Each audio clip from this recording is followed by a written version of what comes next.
Hello everyone, welcome back to our channel. I am Seema Shanay and today we are going to be talking about continuity and differentiability. Consider a function f of x defined as 1 when x is less than equal to 0 and 2 when x is greater than 0. The graph of the function is this way where x is defined at 0, 1 and x is not defined at 0, 2. This function is defined at every point on the real line. The value of f of x at the nearby points on the x-axis remain closed except at x is equal to 0. At the left of x, minus 0.1, minus 0.01, minus 0.001 are some of the points that we can consider. For all of these values of x, f of x is equal to 1. At the right of x, 0.1, 0.01 and 0.001 are some of the values. F of x for all of these points is equal to 2.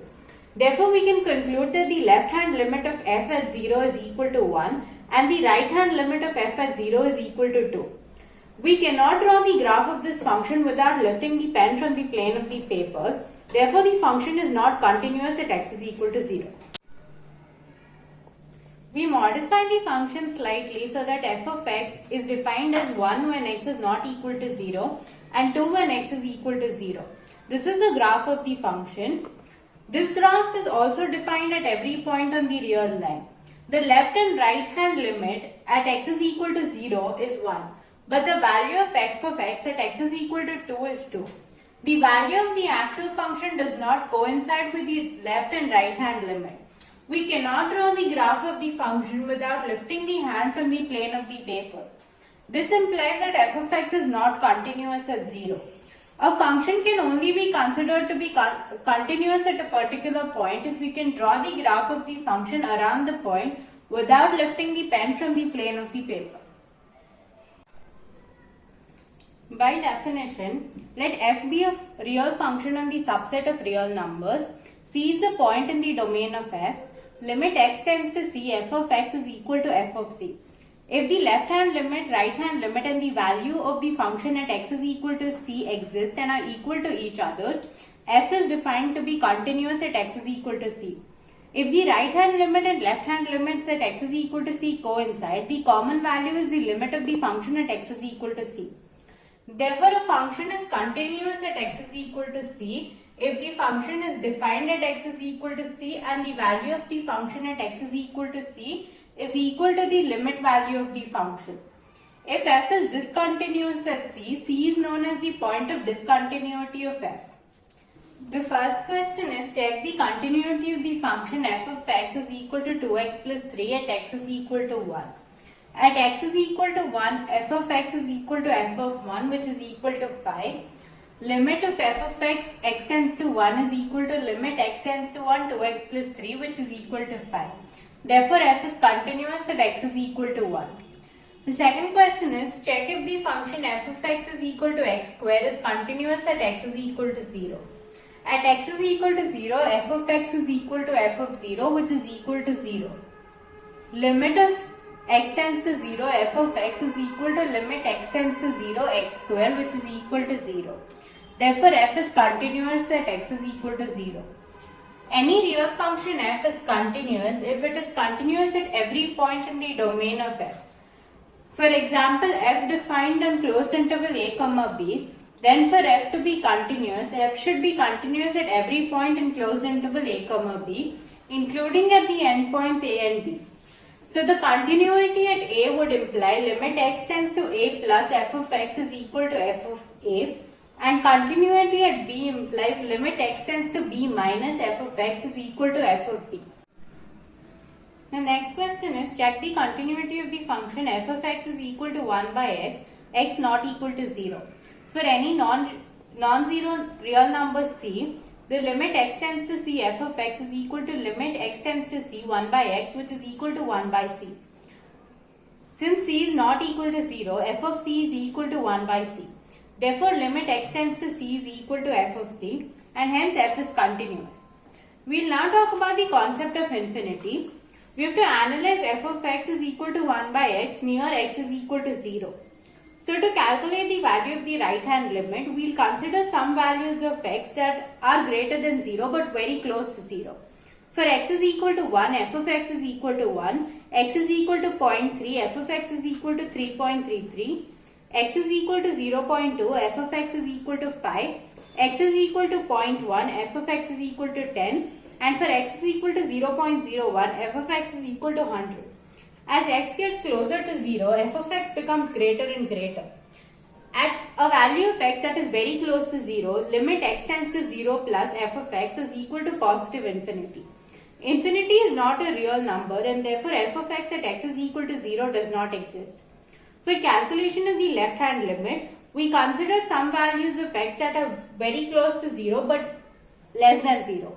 For x is equal to minus 1, f of x is equal to minus 1. For x is equal to minus 0.3, f of x is equal to minus 3.33.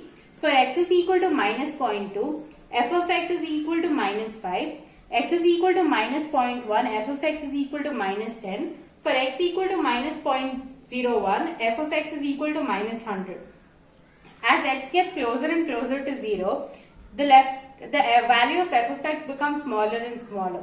Therefore, limit of x tends to 0 minus f of x is equal to minus infinity. The graph of the function is this way, where at x is equal to 0, the value of the function is not defined.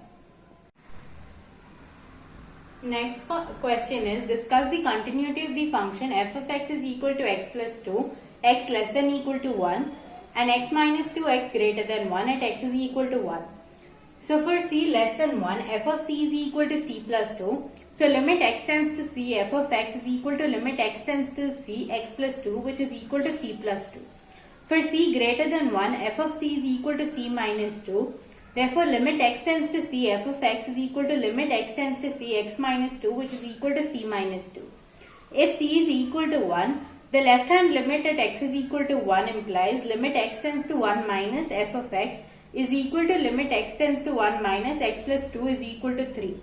The right hand limit at x is equal to 1, limit x tends to 1 plus f of x is equal to limit x tends to 1 plus x minus 2, which is equal to minus 1. So LHL and RHL are not equal and therefore the function is not continuous at x is equal to 1. Next question is, find all points of discontinuity of the function defined by f of x is equal to x plus 2, x less than 1, 0 when x is equal to 1, and x minus 2 when x is greater than 1. So limit x tends to 1 minus f of x is equal to limit x tends to 1 minus x plus 2, which is equal to 3. Limit x tends to 1 plus f of x is equal to limit x tends to 1 plus x minus 2, which is equal to minus 1. The left hand limit and right hand limit are not equal. So x is equal to 1 is the point of discontinuity of the function. The next question is, discuss continuity for f of x is equal to x, x greater than equal to 0, and x square when x is less than 0. Limit x tends to 0 plus f of x is equal to limit x tends to 0 plus of x, which is equal to 0. Limit x tends to 0 minus f of x is equal to limit x tends to 0 minus x square, which is equal to 0. The left hand limit, right hand limit and the function at the point is all equal to 0. So the function is continuous at x is equal to 0. The next question is, show that every polynomial function is continuous. A polynomial function can be written as p of x is equal to a0 plus a1x plus a2x square plus all the way up to an x power n for any natural number n. Now an is not equal to 0 and ai belongs to the set of all given real numbers. Therefore, the function is defined for all real numbers. For a fixed c belonging to R, limit x tends to c, p of x is equal to p of c. Therefore, p is continuous at c. This implies that p is continuous for all real numbers and therefore a polynomial function is continuous. The next question is, find all points of discontinuity of the greatest integer function defined by f of x is equal to greatest integer of x, where this symbol represents the greatest integer of x, which is less than equal to x. This symbol represents greatest integer, which is less than equal to x. Now f is defined for all real numbers. From the graph we can deduce that f is discontinuous at all integral points. Expressing this in mathematical terms, let c be a real number which is not equal to an integer. For all real numbers close to c, the value of the function greatest integer of c would be defined as limit x tends to c f of x, which is equal to limit x tends to c greatest integer of x, which is equal to the greatest integer of c. Also, f of c is equal to the greatest integer of c. Therefore, the function is continuous at all real numbers which are not equal to integers. The second case is if c is equal to an integer, then we can find a sufficiently small real number r greater than 0 such that greatest integer of c minus r will be equal to c minus 1, whereas the greatest integer of c plus r would be equal to c. Expressing this in limit forms, limit x tends to c minus f of x is equal to c minus 1 and limit x tends to c plus f of x is equal to c. The left hand limit is not equal to the right hand limit, which implies that the function is discontinuous at all integral points. Thanks for watching. Please like, share, comment and subscribe for more videos like this. Hit the bell icon to get notified every time I post.